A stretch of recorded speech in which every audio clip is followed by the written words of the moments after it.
Welcome back. एस्टैट के series में हम लोगों ने पिछली वीडियो जो देखी थी अलजेब्रिक या बुलियन पोस्टुलेट्स की, बुलियन अलजेब्रा के पोस्टुलेट्स की, कैसे कैसे कौन कौन से लोगों का जो डिफिनेशन था, जैसे लास्ट हमने बताया था डिमॉर्गन्स के बारे में। तो इसका यूज क्या है? मेन यूज है simplification. Simplification that means minimisation, कि किसी भी बुलियन एक्सप्रेशन को हम मिनिमाइज कैसे करेंगे। तो मिनिमाइज करने के पीछे एक ही मोटो है कि कम से कम कंपोनेंट लगे और मेरा आउटपुट वही जनरेट हो। तो इसके लिए हम लोग बुलियन पोस्टुलेट्स को यूज कर सकते हैं। बहुत सारे लॉज थे, उस लॉज को यूज कर सकते हैं, थ्योरम्स है, उन सारे को यूज कर सकते हैं। तो हम लोग सिंपली यदि इसको कहें तो हम ये कह सकते हैं कि Boolean expression can be simplified by applying proper laws and theorems of Boolean algebra.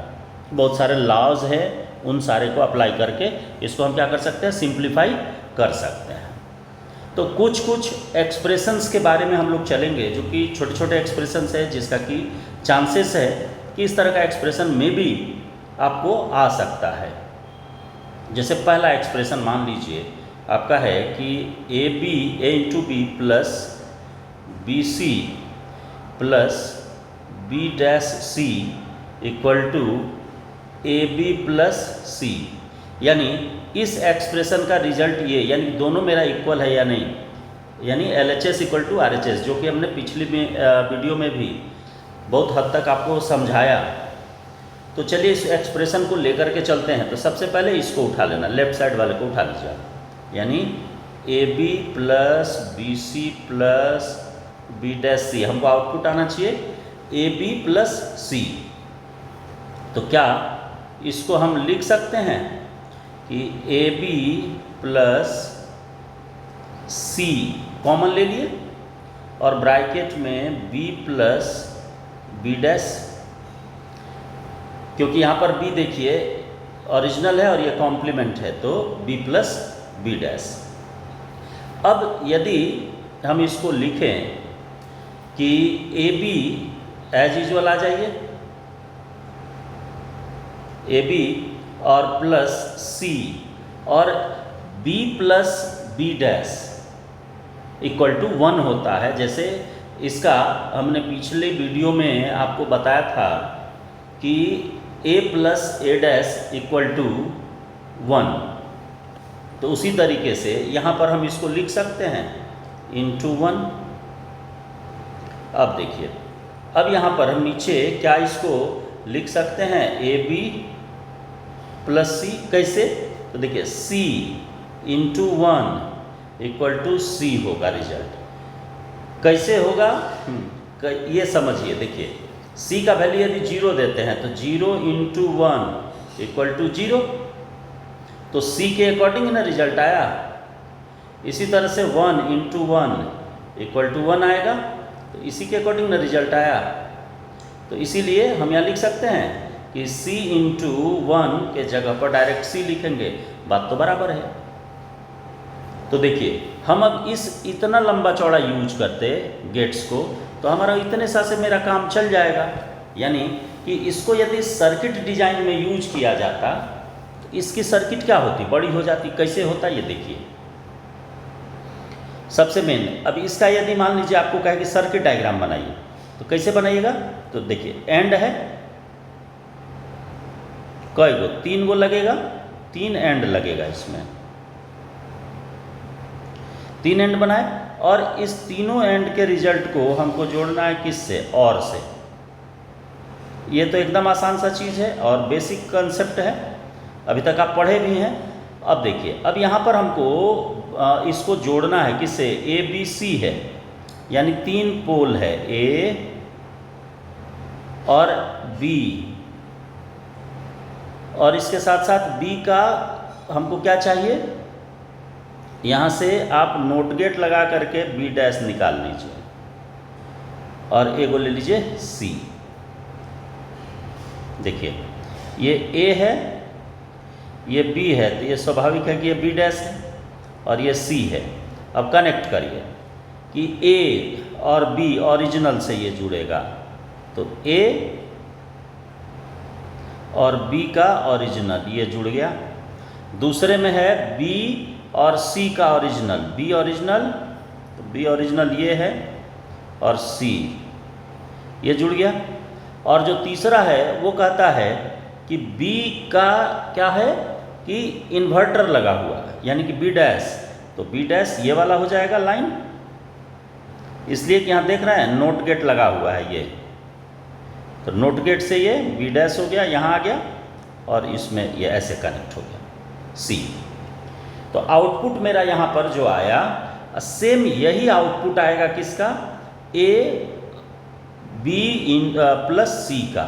तो इसका यदि मान लो सर्किट डायग्राम बनाया जाए इधर वाले का, तो क्या होगा, देखिए कंपोनेंट कितना लगेगा इसको समझ लीजिए, एक और इसके बाद और गेट लगना है,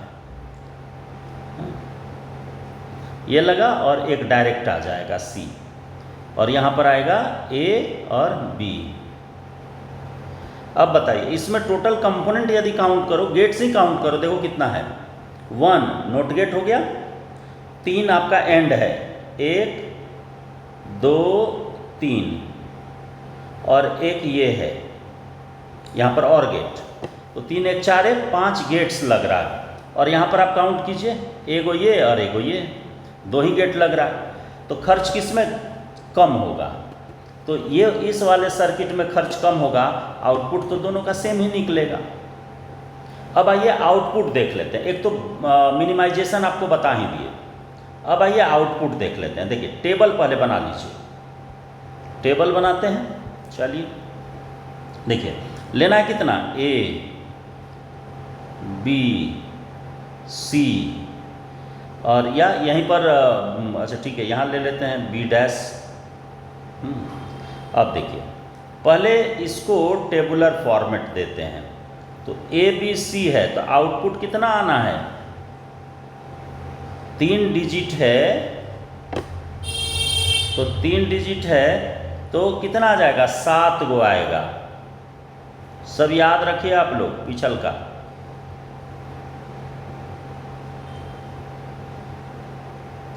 रेस्ट आगे वाले में आगे देखेंगे। ऐसे यदि देखना चाहिएगा तो यहाँ पर आप कर सकते हैं A B, फिर B C है, A B हो गया, B C है और B C के बाद आ जाएगा फिर B डैश C,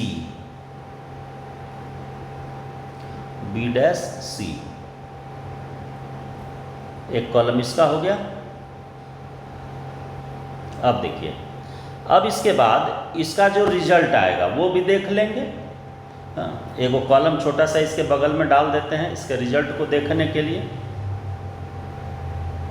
और लास्ट वाले में आपका क्या था कि ए बी ऑलरेडी मेरे पास है ही, और प्लस कर देंगे C को, तो यहाँ हो जाएगा AB प्लस C का रिजल्ट।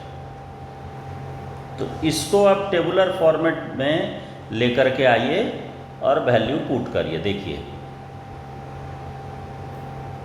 0 0 0 पहला वाले में हो जाएगा 0 का, फिर हम थोड़ा सा दूरी पर दे करके लिखते हैं 0 0 1 0 1 0 0 1 1 1 0 0 और फिर 1 0 1 1 1 0 1 1 और इधर आ जाएगा 1।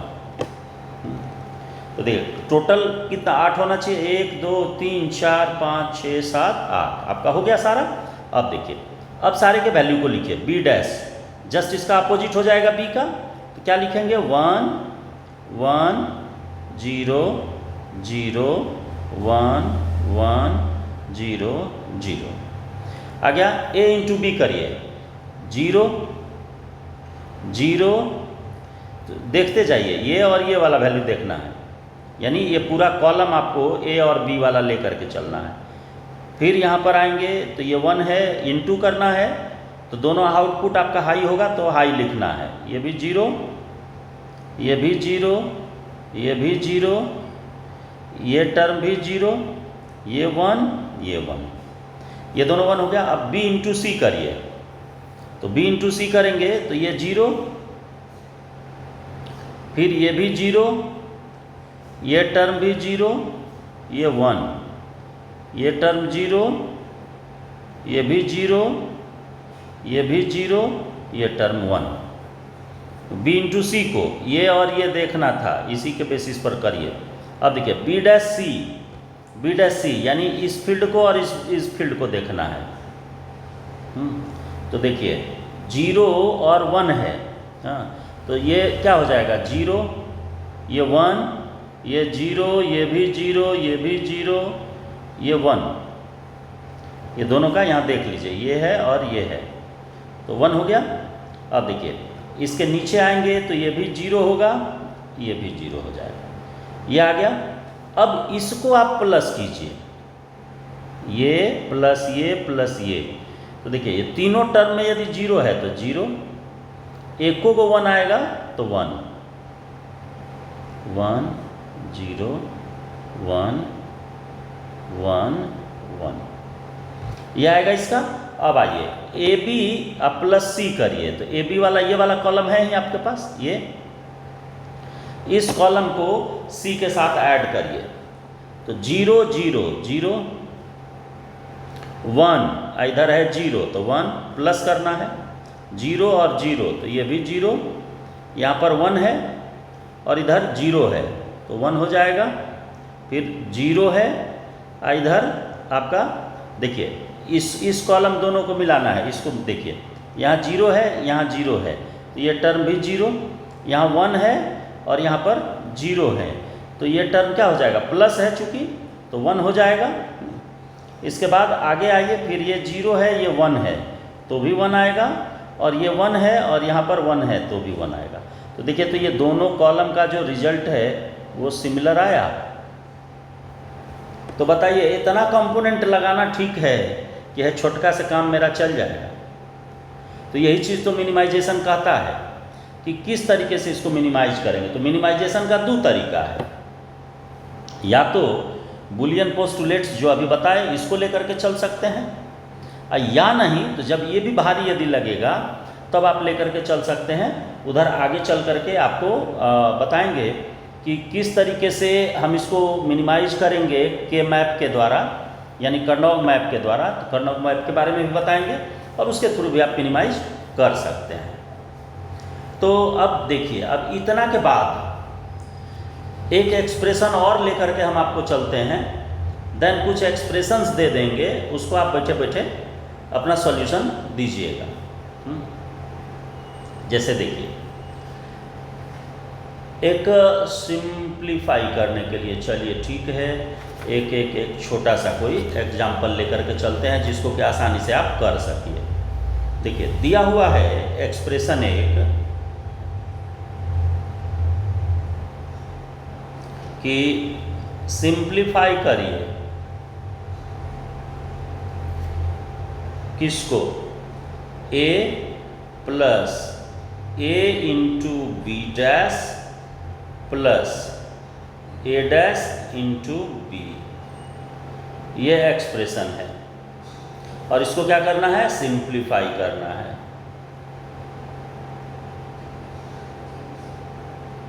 सिंप्लीफाई।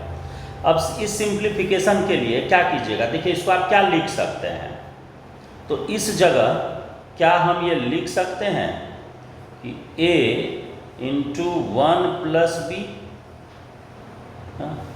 और 1 प्लस बी नहीं, बी डैश, ठीक है, 1 प्लस बी डैश और plus a dash B, a dash B last वाला उठा लिए, इस टर्म को इसके साथ ऐड करके लेकर के चले। हाँ, अब देखिए a चूँकि ये था तो कॉमन निकाल करके आप इसको लेकर चल सकते हैं, कोई दिक्कत नहीं। अब देखिए, अब यहाँ पर हम लिख सकते हैं a इंटू 1 और प्लस a डैश बी, चूँकि इसलिए ये लिखे इंटू 1 कि 1 और प्लस बी डैश लेकर के चलेंगे तो b का वैल्यू कुछ हो रहा है, रिजल्ट तो आएगा 1 है, क्योंकि आप देखिए 1 है और इसमें हम प्लस बी डैश कर रहे हैं, तो b का वैल्यू यदि 0 है तो यहाँ आएगा 1, फिर भी रिजल्ट 1 आएगा। यदि यहाँ पर b का वैल्यू 1 होता है तो b डैश का वैल्यू 0 हो जाएगा तो भी 1 आएगा रिजल्ट। तो इसीलिए हम a इंटू 1 कर सकते हैं। जब इतना आप कर ही लिए तो इसको क्या हम लिख सकते हैं कि a प्लस बी,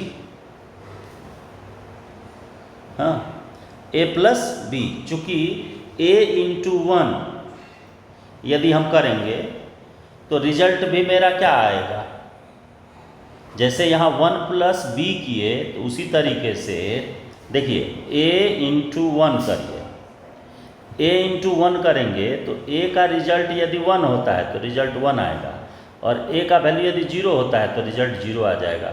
यानी ऑलवेज डिपेंड करेगा किस पर, a पर, ठीक है। तो पिछला बुलियन पोस्टुलेट्स तो देखिए a प्लस बी का जो रिजल्ट आया या a प्लस बी जो रिजल्ट के रूप में आया, ये सेम वही काम करेगा जो कि यह इतना बड़ा लेकर के चलेंगे तब करेगा। तो इस तरीके से और भी है, बहुत सारा मिनिमाइजेशन है जिसको आप आसानी से कर सकते हैं, हाँ। तो आसानी से जो होने के लायक है, क्योंकि देखिए कोई कॉम्प्लेक्स आपसे पूछेगा नहीं, पूछेगा तो साधारण ही पूछेगा, हाँ। तो आप साधारण वाला सारा एक्सप्रेशन लेकर के चलिए। जैसे हम 2-3 इसमें आपको लिख देते हैं, उसको आप सॉल्व करिएगा, प्रूफ करिएगा कैसे होगा, हाँ। जैसे फॉर एग्जांपल, हाँ, यदि सपोज कीजिए सिंप्लीफाई करना है कि y इक्वल टू, ये क्वेश्चन नंबर 1 है, y इक्वल टू और दिया गया रहे कि a डैश प्लस b और इंटू a प्लस बी, इसको सिंप्लीफाई कीजिएगा, ये 1 नंबर हो गया। दूसरे नंबर में आइए, सिंप्लीफाई करने के लिए यदि लेके चला जाए तो हाँ ये भी लिख सकते हैं कि y equals to a dash b dash c dash, हाँ, plus a dash b c dash plus a b dash c dash और plus a b c dash. इसको आप सिंप्लीफाई कीजिएगा, तो 2 एक्सप्रेशन हम आपको दिए, इसको आप आसानी से सिंप्लीफाई कर सकते हैं, बहुत ही छोटा है, कोई ज़्यादा लंबा नहीं है। तो इसमें इस वीडियो में इतना ही रखते हैं, फिर अगली वीडियो जो आएगी मेरी उसमें आपको बताएंगे कि SOP और POS के बारे में, यानी सम ऑफ प्रोडक्ट और प्रोडक्ट ऑफ सम, इसके बारे में लेकर के चलेंगे जिससे कि क्वेश्चन आता है। तो सिंप्लीफिकेशन इतना ही यहाँ पर, और इसके बाद लेकर के चलेंगे SOP और POS को, क्योंकि उससे क्वेश्चन आ सकता है, क्योंकि बहुत सारा छोटा छोटा टेल उसमें जनरेट होता है। तो मिलते हैं अगली वीडियो में।